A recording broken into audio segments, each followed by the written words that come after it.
Your Excellencies, Sir Solomon Hawkshaw, Lady Hawkshaw, Your Excellencies, Honourable Minister of Education and Culture, Mr. President of the Steelband Association, ladies and gentlemen, if anyone would like my job at this moment, they can have it.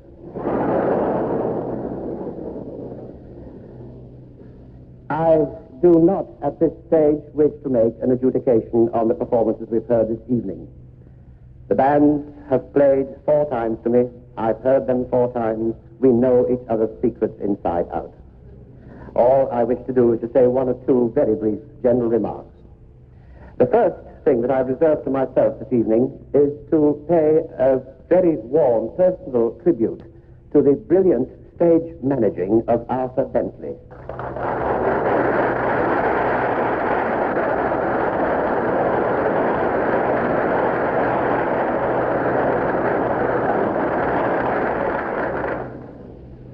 He's worried us out of our lives, but he's got us here in time and away in time, which is a marvelous thing. It's been a unique and rather chastening experience to have this job, a foreigner coming here to hear this new sound and to sit in judgment on it. I've had a strange 3 weeks, as it were, in limbo,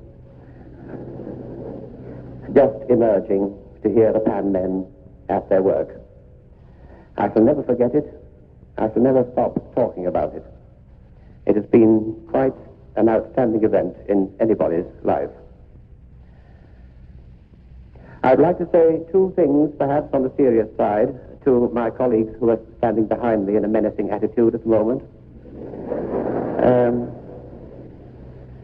I have longed all these 3 weeks for a day when the steel bands have, like all the orchestras, pianos, organs in the world, a standardized pitch. That can be done quite easily with a tuning fork to A at 440 vibrations per second at 60 degrees Fahrenheit. That last bit might be rather difficult here, but which costs about 50 cents. Then we shall hear Inspector Prospect's intermezzo in E flat and not in E or F sharp or G or A flat or whatever. The bands would be able to play together, and they could get perhaps a celebrated pianist to come and play a piano concerto with them. They could join up with the next visiting symphony orchestra. All sorts of things would be possible if that could be done. The second thing is, the second step they've got to take, I think, is to persuade some established and celebrated, internationally known composer to write something for them.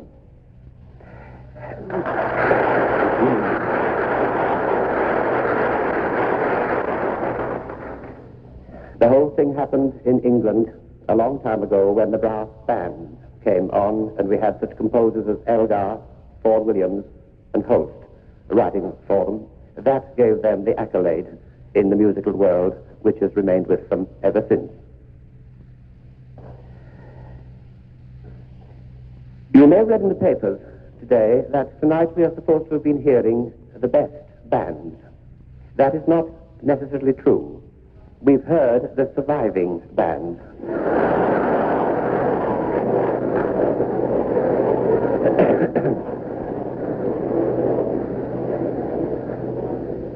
If a great cricketer is out for a duck, it doesn't mean that he's a bad cricketer. He's just had bad luck. And that is what these festivals, which are sporting events, are really based on. The element of luck comes into it in enormous amount. You've heard the people tonight who have stood the pace. Now then, we get down to the performances tonight. It's my responsibility to pick out a ping-pong soloist, a winning band, the best performance of this, that, and the other. The standard has been brilliantly high throughout the entire festival. And when it's high like this, the only thing one can really do is to apply rather a simple test. It is this. You imagine oneself miles away with people who have never heard of Steelband, and you whistle across the Atlantic Ocean and fetch one which will give the widest variety and show, in fact, all the glory of Steelband playing.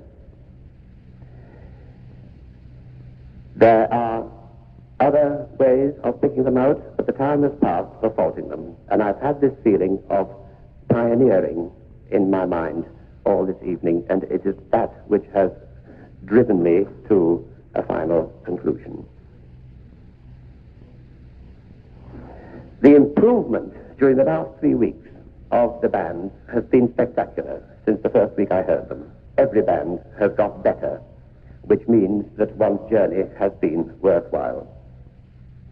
The ping-pong solos themselves, which I shall deal with now, seem to depend on two things. One is control, and the other is on the actual sound they give off.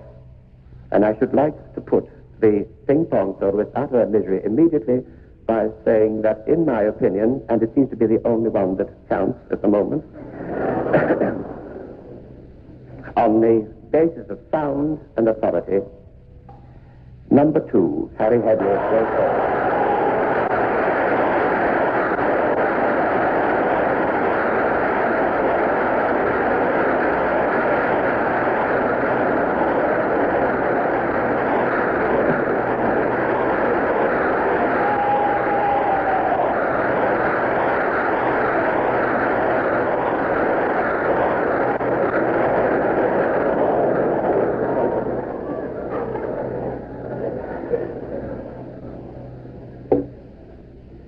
Now, as far as the bands are concerned, we've had rather a sedate evening. I wish you'd all been here on Friday when they really let their hair down. They were on their best behavior tonight, and they all, without exception, pulled some of their punches. So that we had rather a correct time instead of the really exhilarating one we had on Friday. But they were all played out, me included. Angus Stewart Starlifts played their Handel. The Chase Manhattan did their original harmonies, adventurous ones in their own choice.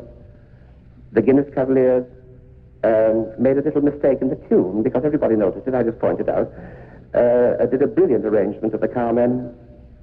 The Sandbach City Syncopators made us all, I think, want to hear them again, especially the triangle and the tambourine. The Pan Am Jet North Stars opened their shoulders and scored several sixes. They were in full cry from start to finish.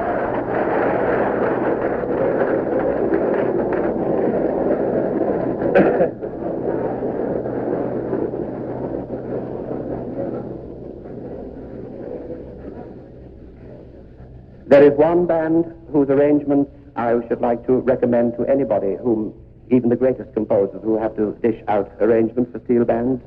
There's another one whom I should like to introduce to a small circle of really musical and critical people. There's another one whom I should want to use, I think, as I said before, as ambassadors to the wide world.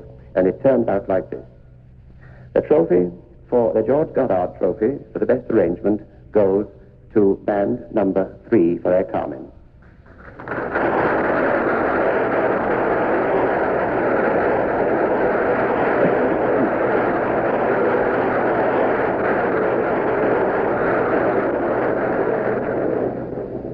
The trophy in the name of my better half, the Margaret Russell Trophy, goes to band number 4.